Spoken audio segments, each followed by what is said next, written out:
සුබ දවසක් වේවා සියලු දෙනාටම.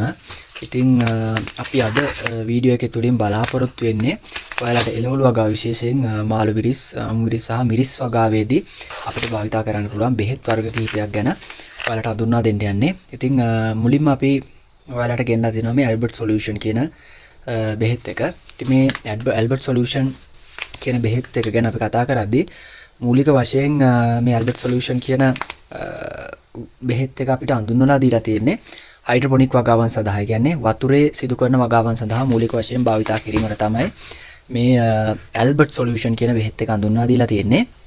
ඉතින් ඊට අමතරව අපි මේ බෙහෙත් එක ගැන කතා කරද්දී මේකේ මූලික වශයෙන් අපිට අඩංගු වෙලා තියෙන NPK කියන්නේ නයිට්‍රජන්, ෆොස්ෆරස්, පොටෑසියම් කියන මූලික මූලධර්මයන් තමයි මේකේ අදාළ වෙලා තියෙන්නේ.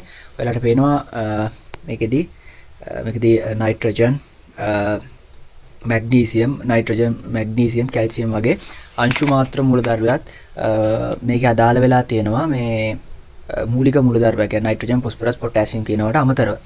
ඉතින් මූලික වශයෙන් අපිට මාළු මිරිස් වගාවේදී සහ අමු මිරිස් වගාවේදී අපිට මේ ඇල්බර්ට් සොලියුෂන් කියන බෙහෙත් එක අපිට මූලික වශයෙන් අපිට භාවිතා කිරීමේ හැකියාව තියෙනවා.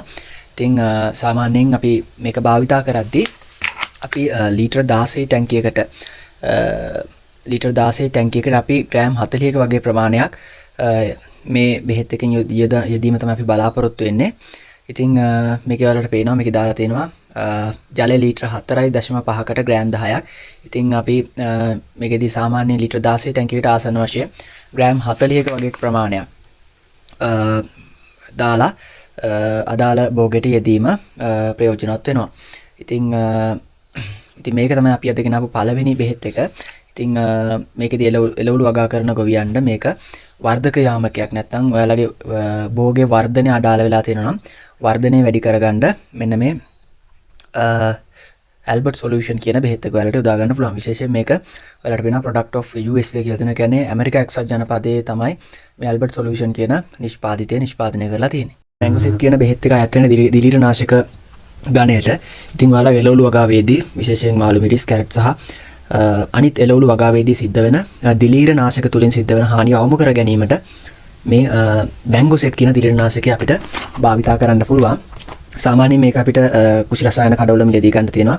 සාමාන්‍යයෙන් කිලෝ එකක ප්‍රමාණය මම හිතන්නේ රුපියල් 2400ක් විතර වෙනවා. ඉතින් අපි මේක භාවිතා කරන්න පුළුවන් භෝග ගැන සලකලා බලද්දී මේක සාමාන්‍යයෙන් අපිට කැරට්, ලුණු මිරිස්, අර්තාපල්, ස්ට්‍රෝබෙරි වගේ ඕනම එළවලු සහ බලතුරකට භාවිතා කරන්න පුළුවන්. භාවිතා කරන ප්‍රමාණය ගත්තොත් එහෙම සාමාන්‍යයෙන් මේක අපිට ලීටර් 16 ටැංකියකට ජල ලීටර් 16කට ග්‍රෑම් 32ක් ග්‍රෑම් 40ක් අතර ප්‍රමාණයක් අපිට මේ මැංගෝසෙප් කියන දිලීරනාශකය අපිට භාවිතා කරන්න පුළුවන්. ඉතින් මේ මැංගෝසෙප් කියන දිලීරනාශකය සාමාන්‍යයෙන් අපේ භෝගයට නැත්නම් අපේ ශේෂ්ත්‍රයට දින 14කට සැරයක් වගේ යෙදීම තුළින් දිලීර වලින් අපේ වගාවට සිද්ධ වෙන හානිය අවම කරගන්න පුළුවන්.